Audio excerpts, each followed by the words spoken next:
The news begins in West Africa, where President Bola Tinubu and Vice President Kashim Shettima met with the 36 state governors and the Minister, Federal Capital Territory, Nyesom Wike, at a state house in Abuja on Thursday. The meeting was necessitated by the rising price of food items, insecurity, delayed and non-payment of salaries, gratuities, old workers, retirees, and pensioners, among other issues.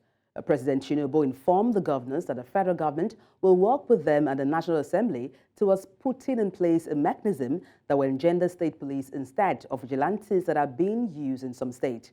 On the rising costs of food, the president advised against the idea of food importation and price control when local producers should encourage to produce more food. And to talk about this, I'm being joined live by Francis Chilaka, a political analyst as well as a social commentator. Good morning. Glad to have you join me. Yes, good morning. How are you? I'm doing just all right. Straight to the conversation. What are your thoughts on the meeting President Tinubu held with 36 governors on the state of the nation? Well, it's a welcome development. It's always good for people to meet and discuss, but for me, I don't see anything we're taking home from that meeting, because it appears as though the governors and Mr. President are far from the reality on ground. Because I've read the communique of that meeting, and I'm wondering why such decisions should be taken. Considering the fact that things are not working out well the way they should work out. All right, Francis, one of the resolutions reached at the meeting is that the president will work with the National Assembly, in ensuring state police instead of vigilantes in some states. Do you think this will have any impact whatsoever? Well, I am one of those who believe in state policing. I've always supported state policing. I've always said, severally, that you don't take somebody from Kano and you make him a commissioner in Imo. He doesn't understand the language, he doesn't understand the terrain, and he does not understand the culture of the people. So that has been a major fault in our security architecture. So I'm totally in support of that, and I think it is long overdue. But then the framework for that should be worked out in such a way that the governors do not take it or begin to misuse such state policing for their own political gains.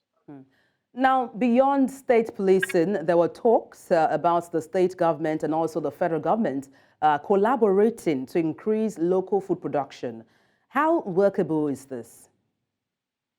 Local food production, that is what everybody wants. But then, you cannot talk of local food production when there's, high rate of insecurity in the land. When a situation where farmers cannot go to their farms, a situation where even those who go to their farms are forced to pay tax to terrorists, bandits, hoodlums, name it. So it's not just a matter of sitting down and saying you want to collaborate. The point is, have you addressed the real issue why there's low food production in the land? It's simple. Insecurity. Government should tackle insecurity headlong. Once they do that, I'm sure every other thing will fall in place. Now, talking about food insecurity, what's your take on the president charging governors to pay attention to livestock development in their state and also increase production, most especially for poultry and fishing products? I think Mr. President should open the borders. Let us be very sincere with ourselves. The measures he's trying to put in place, yes, they're welcome measures, but you don't put measures when you don't have enough. Open the borders, let food come in. When we have enough food in the system, you can begin to look at other areas. I don't understand when you say, the governors should focus on this and that. The same governors that are not able to secure the lives and properties of their citizens. So how are they going to do the magic? This government should be more proactive than being reactive in the real sense of it. It's not just, holding meetings, issuing out, issuing out memorandum and all of that. No, the thing is that we have a fundamental problem. Let us address that fundamental problem. Solve that problem, and then we'll begin to look at other things. The president and the governors, they should be able to tell themselves the truth. For the fact that they have resources, they have food available to them 24/7. A lot of Nigerians do not. So let us open the borders. Let us bring in food. Allow people to bring in food. Once you have enough, then you can begin to talk about local production, local farming, and all of that. Francis, I hear you when you say open the borders, but there are concerns that if the borders are open, this may further impact inflation in Nigeria. What do you make of that? Well, the inflation as of today is about 29.9 from the National Bureau of Statistics. But then, when you say inflation, how is it going to affect inflation? Let us have competition. A system must run. For you to have a system that works, there must be competition. You can't say you're afraid of inflation when already the people are getting drowned, and you say you're afraid of the water.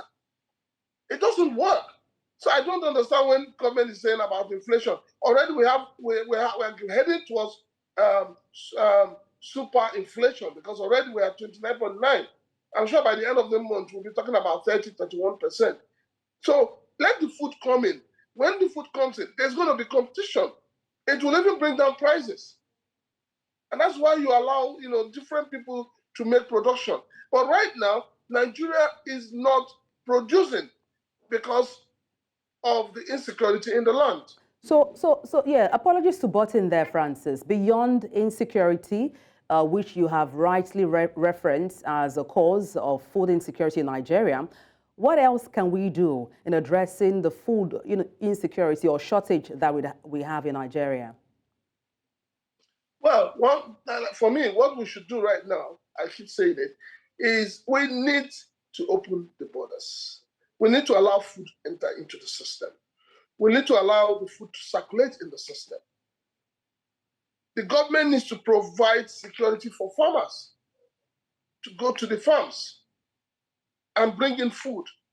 Without food, you will have crisis in your hands. But when you say I'm sure you saw the video that was trending a few days back. Just for you to expatiate a bit, Francis, when you said the government should provide security to the farmers, what exactly do you mean?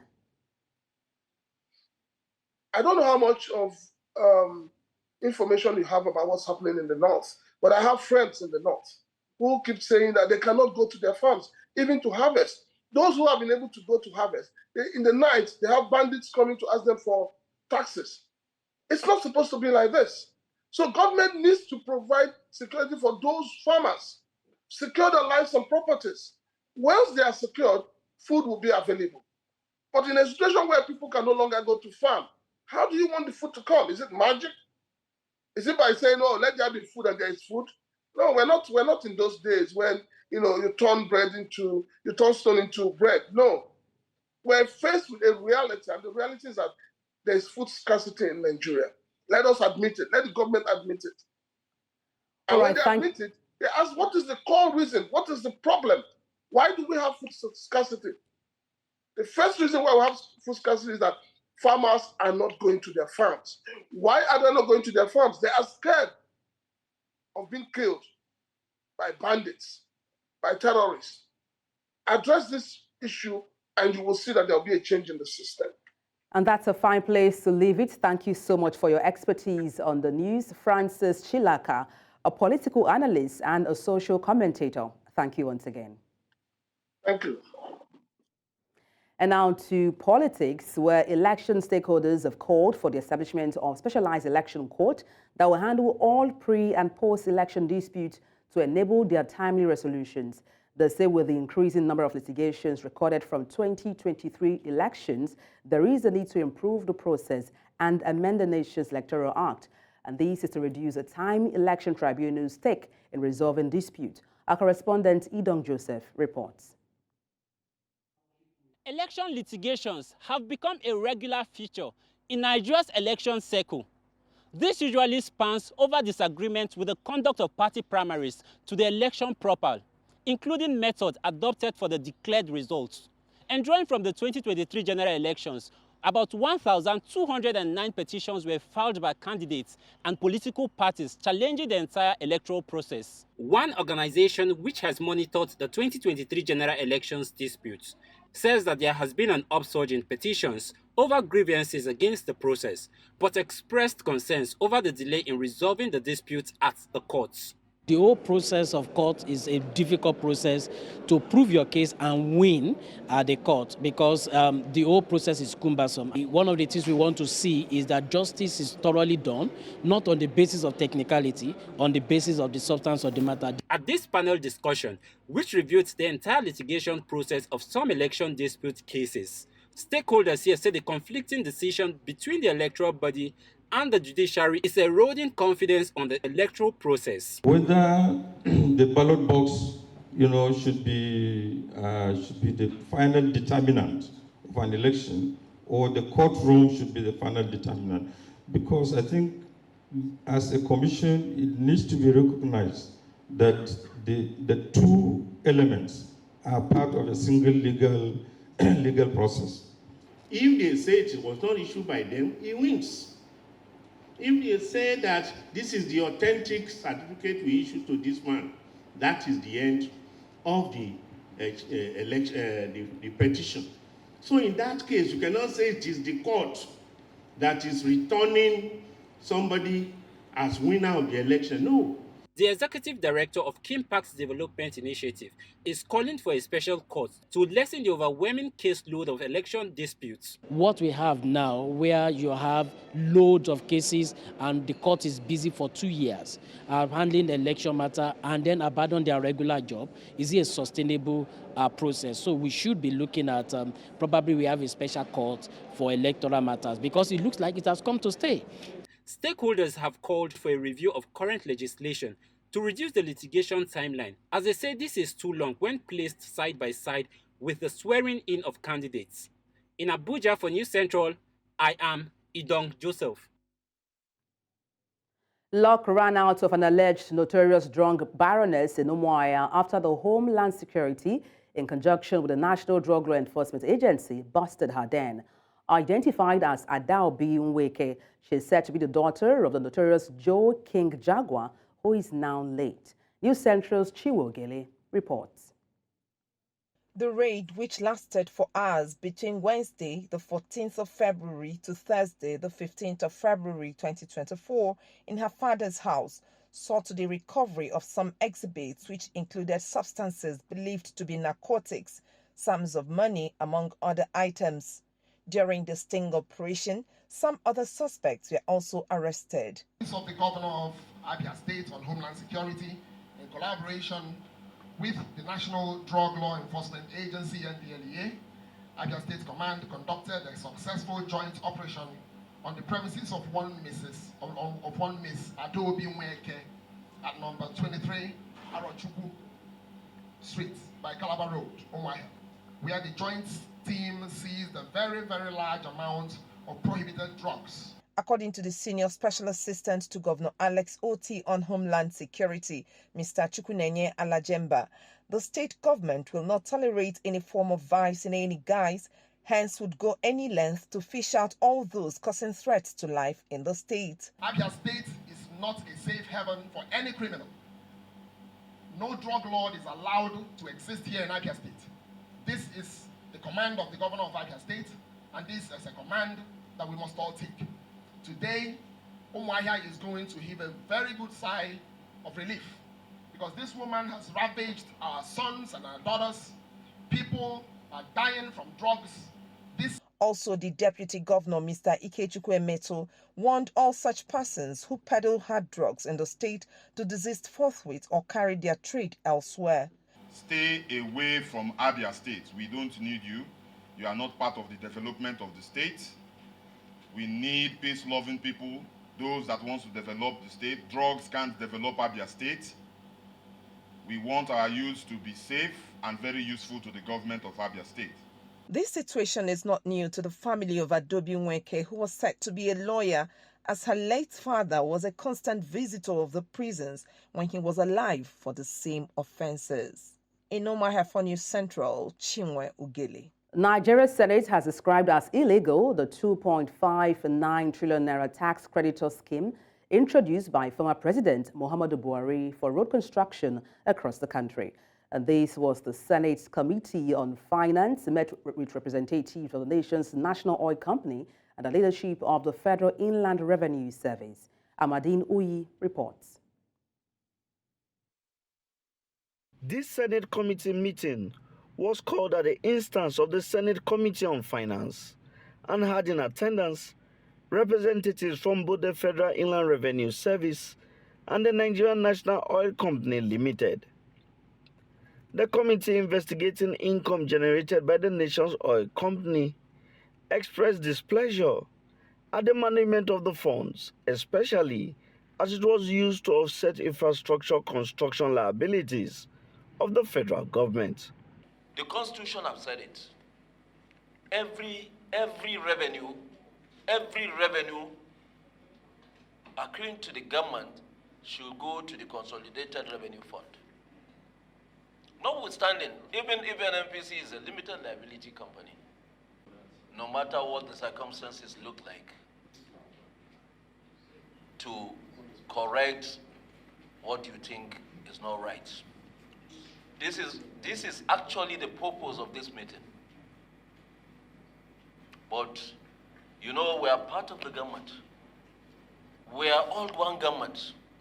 So when we come to approach issues, we as legislators, we must listen very carefully to be able to now take our own decisions. The chairperson of the Federal Inland Revenue Service says that the commission was compelled to act illegally, participating outside its constitutional mandate. I'm Chairman Federal Inland Revenue. My mandate is to assess, collect, and account for money. I don't have appropriation rights.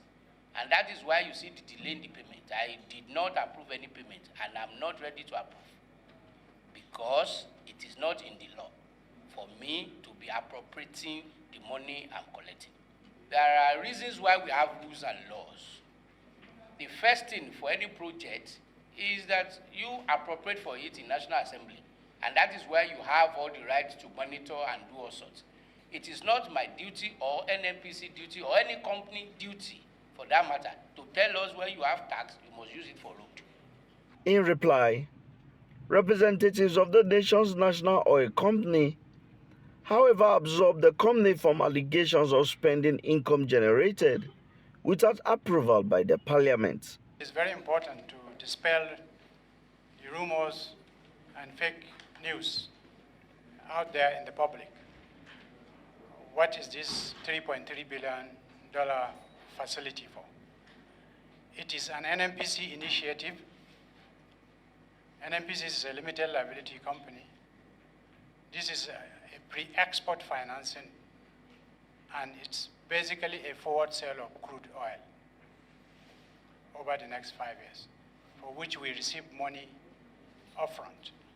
The 2.59 trillion naira tax credit scheme was introduced by Executive Order 7 of 2021 by former President Muhammadu Buhari. It was supposed to help with financing of key road projects across the country. In Abuja for News Central, I am Amadine Uyi. In Nigeria's northeastern state of Borno, trans-border trade is set to be picking up after many years of displacements and destructions occasioned by Boko Haram conflicts in the region. And this was as a result of relative peace being enjoyed in border communities. News Central's Umaru Kirawa assesses the situation and now reports. Strategically located along the Nigeria-Cameroon border, Banki Town used to be an ideal hub for cross-border trade activities. Local traders who had previously suffered due to the destruction caused by conflict can now rebuild their livelihoods and expand their businesses. This is as a result of the reopening of the remodeled Banki International Market by the Borno State government.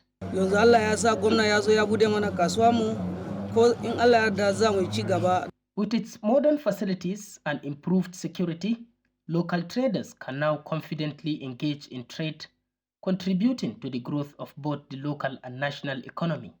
We are one and indivisible people. We should continue living together and reinforcing our solidarity, cooperation, and togetherness like President Paul Biya and President Bola Ahmed Tinubu. This comes rightly at a time when Nigeria is moving from the oil sector to a more viable sector in the economy. A thing of beauty is a joy forever. The joy Your Excellency has put in the hearts of Banki people after undergoing so much suffering will forever be in their hearts. I congratulate and commend the people of Banki for their resilience and determination. This administration has focused on reinvigorating commerce, resuscitating our international border markets. The Banki international market is one of the most important markets in the state. We have so far rehabilitated 148 government-owned shops with the support of the Regional Stabilization Facility. Furthermore, Borno State government has constructed 740 privately.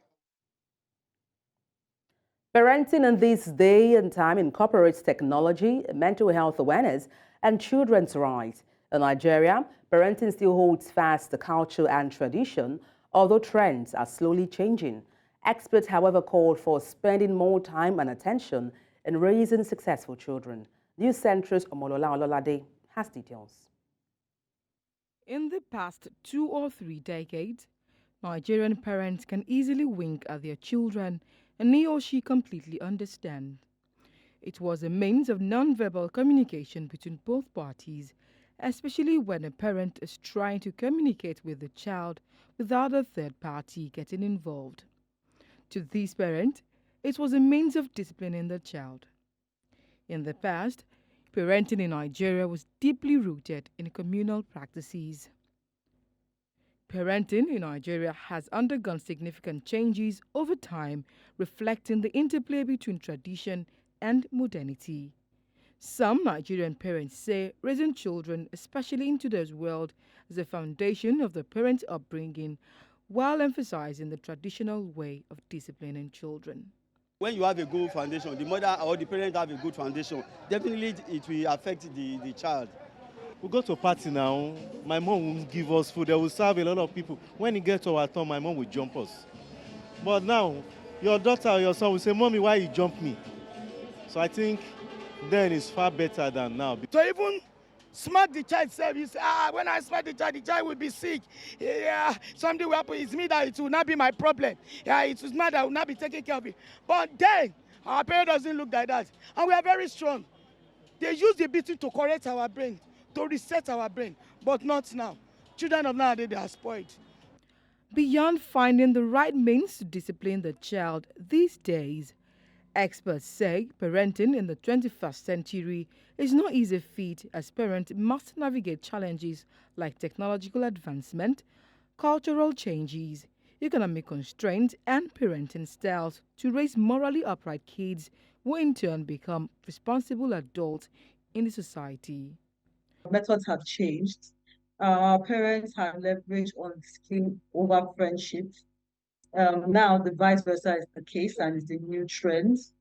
How then are we able to create a balance between discipline and friendship? Right? Well, I believe now tilting more of friendship, but do not eliminate disciplining your children.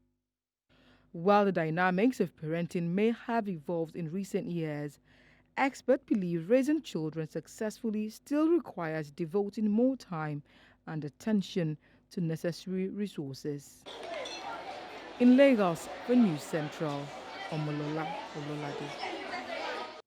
Senegal's Constitutional Council has overturned the postponement of this month's presidential election, a move that plunged the country into its worst crisis in decades.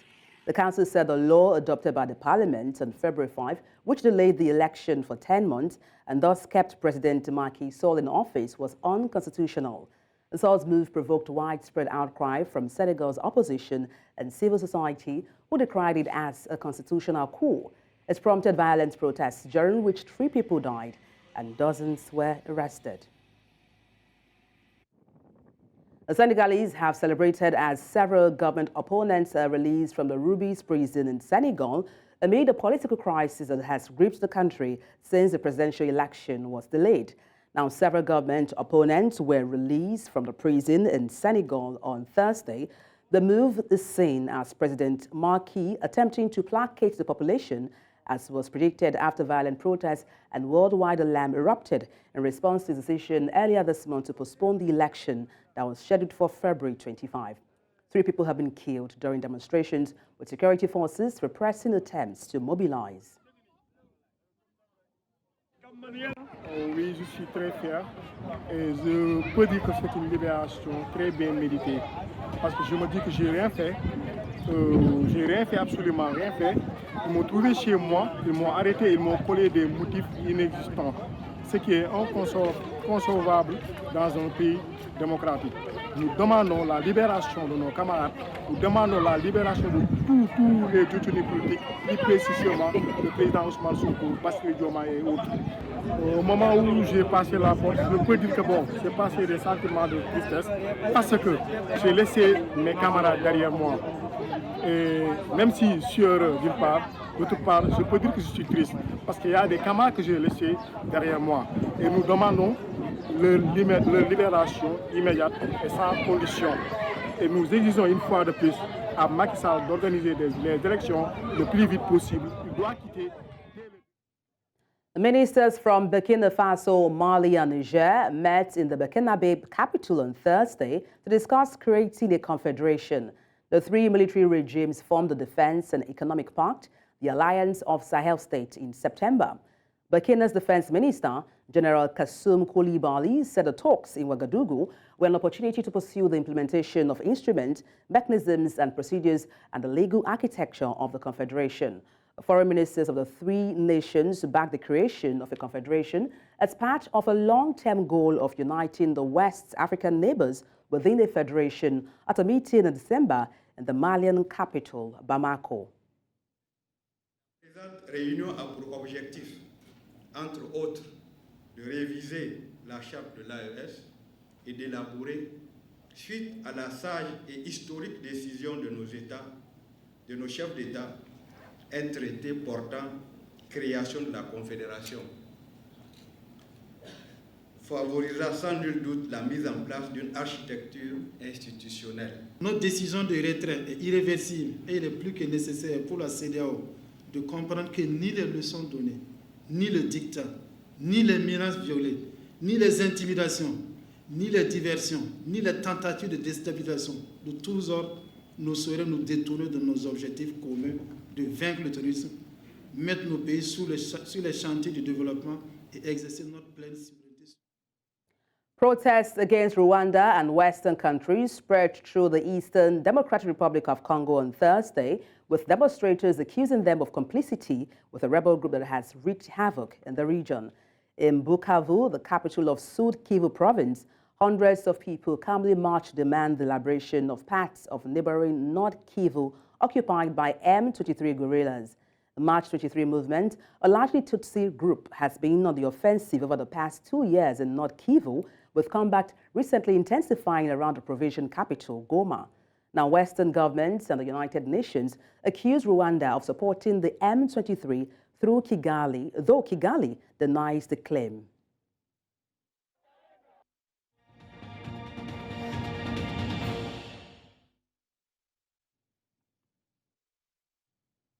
At least 11 people were killed and some injured in a devastating fire that ripped through a paint factory in India's capital, with rescue teams still searching for survivors.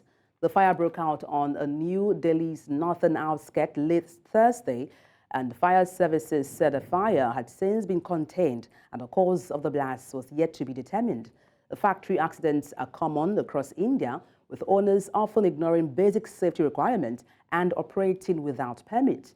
More than 40 people died in the fire in the factory making school bags and shoes in Delhi in 2019. British Foreign Secretary David Cameron made a new call on Thursday for the U.S. Congress to pass a long-stalled military package for Ukraine as he met with his Polish counterpart. U.S. aid has for months been paralyzed in Congress despite pleas from Kyiv and its Western backers for support. The Senate on Tuesday approved a $95 billion package for Ukraine, Israel and Taiwan by a comfortable margin, but the House Speaker, Mike Johnson, has refused to put it to vote in the lower chamber.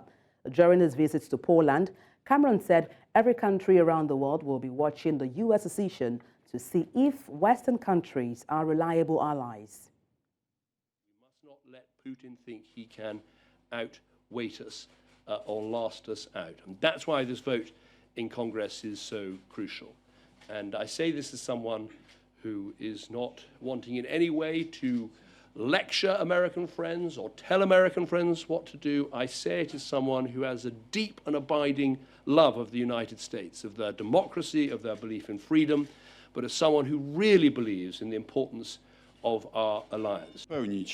Chciałbym, aby Państwo to potraktowali jako nasz wspólny apel do Izby Reprezentantów Stanów Zjednoczonych i osobiście do pana marszałka Mike'a Johnsona, aby poddał pod głosowanie pakiet pomocy dla Ukrainy. To jest, tak jak powiedział David, epokowa decyzja, która wpłynie na wiarygodność amerykańską na całym globie u swoich sojuszników. Więc apelujemy, aby ten pakiet pomocy został przegłosowany.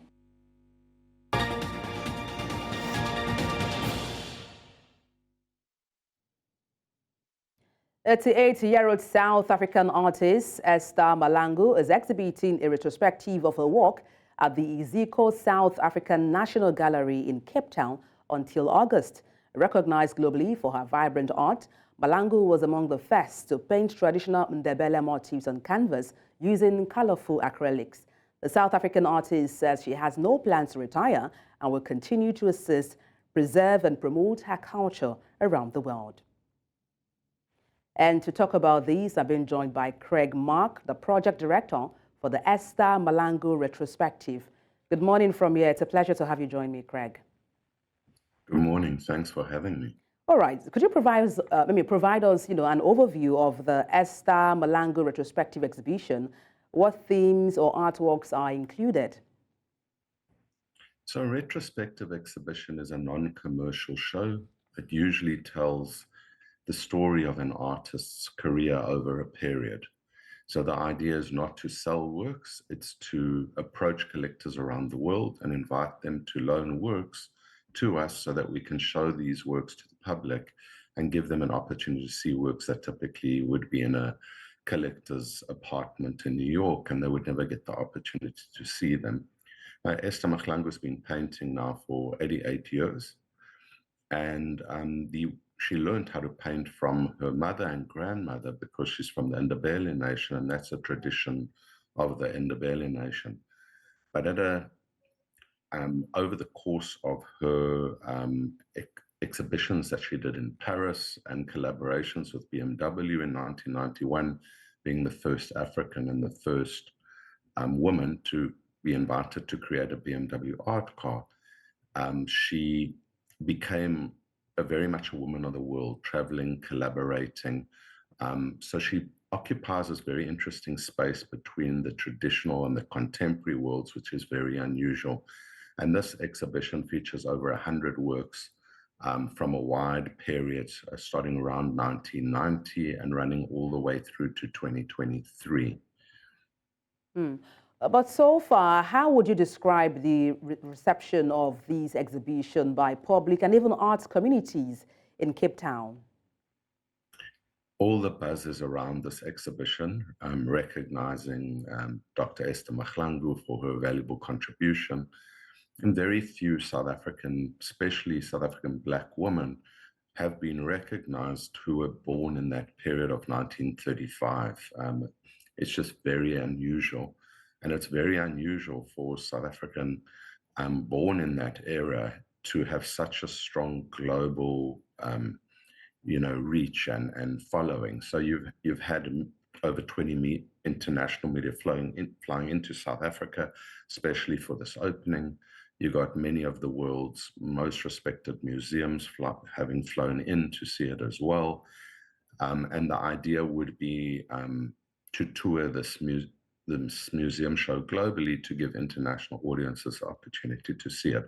But everybody's excited. Mum Esther was dancing at the opening. She actually hasn't even stopped. I got a video from the family yesterday from her hotel, dancing and laughing and just loving this recognition for the huge amount of work that she's done over 7 decades. Now, despite her age, we understand she's about 88 years, and she continues to achieve greatly in engaging in painting and also creating new works. How does she do it? Do you have an idea about this? She's got energy that is unbelievable. Yesterday, she was with the Deputy Minister of Arts and Culture, and she came to meet her as we were walking around doing a walkabout. And the Deputy Minister said, Mum Esther, maybe you should sit down, and then the family and I can do the walkabout with the curator. Mum Esther started dancing and said, there's nothing wrong with my legs, I want to walk. So she's still got energy, she is still painting. But like any artist who's really made it, all your big names, they have a studio who works underneath them, and they guide them, and the studio helps them in order to do the preparations, and all under her, advisory. So yes, that's how, but obviously we don't know how much longer Mum Esther is going to do this before she decides to completely give it up, although she's very, very passionate about her art. All right, in this retrospective exhibition, are there any specific messages or narrative that she aims to convey through her artwork? So Mum Esther's an incredible story. It's a story of a 10-year-old girl who never went to a formal school, doesn't speak English, doesn't write, but learned the principles of Adebola design, which is very mathematical. It deals with balance and sacred geometry. And Mum Esther at a very early age was recognized by the community as being one of the greats in terms of her art and Adebola design. And then she had a very unusual modern type of way of approaching her career, very open to collaborations, very open to working with celebrities around the world, with museums. So she partnered with a lot of global brands, a lot of celebrities. And what you found is you've got Usher from his kitchen taking a selfie of the Esther Mahlangu works that are lying on his wall. You've got Swiss Beats and Alicia Keys now honoring Mum Esther with a show in Brooklyn called Giants, and 3 major works are on that exhibition. And Swiss is sending me messages. We love Mum Esther. She's such an inspiration. The show wouldn't be the same without her. So what this exhibition really does is this is a message to the whole of Africa, but the world as well, of what can be achieved despite enormous challenges. But if you are committed and you put your mind to something, you can really excel at the highest level. So I think Mum Esther is a symbol of enormous, not only South African pride as a national treasure and definitely one of the most loved living people within our country, but also to our entire continent, because Mum Esther show now will tour globally, and that takes this important message, because we access these museum spaces that have long been denied, especially to artists of color from the continent. And by taking Mum Esther's show into that space, we just open that opportunity for the art sector internationally to be focused on artists from the continent. So it's a momentous occasion that our sector, our nation, and Mum Esther are all very, very excited about. All right, thank you so much for your time on the news. We definitely wish her longer years ahead. Thank you so much, Greg, Mark, for your time.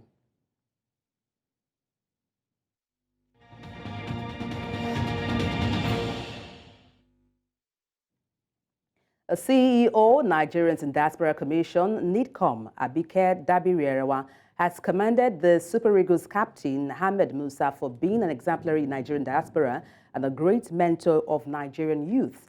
And speaking while receiving the football player and his delegation in Abuja, Dabiriwa stated that the player has heeded to the mandate of being a good ambassador, remembering the country and excelling in the art of football. Dabiriwa re-echoed her congratulatory message to the entire Super Eagles team for coming second in the just concluded AFCON 2023 in Côte d'Ivoire. This young man has fulfilled what we've been preaching. How can we mentor the younger ones?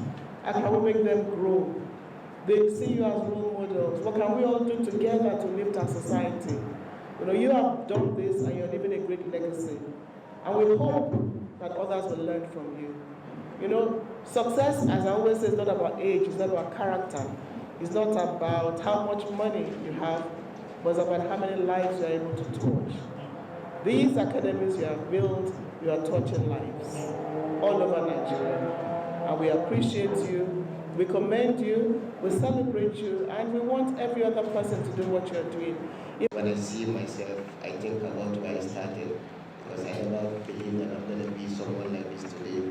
So that's why I always want to give more to the society, for the less privileged, for them to get what we are seeing outside. Because most of all what I've been doing, I'm doing the best standard that I saw outside. But I'm going to talk to most of our colleagues. I wish everyone have the mind that I have to bring back to the society so that a lot of young ones that don't have that privilege to. And that's all on the news at this hour. But before we go, let's take a look again at some of the major stories. President Tinubu meets Nigeria's 36 governors over rising food prices, rules out food importation. Senegal's Constitutional Council declares presidential election postponement unconstitutional. Burkina Faso, Mali, Niger ministers meet in Ouagadougou to create a confederation. Send your eyewitness report to the WhatsApp number on the screen and follow us on social media. We are at News Central TV. You can watch us live on DSTV, channel 422, Star Times, channel 274, Abo TV, and YouTube. Many thanks for watching. I am Adebola Adedugba.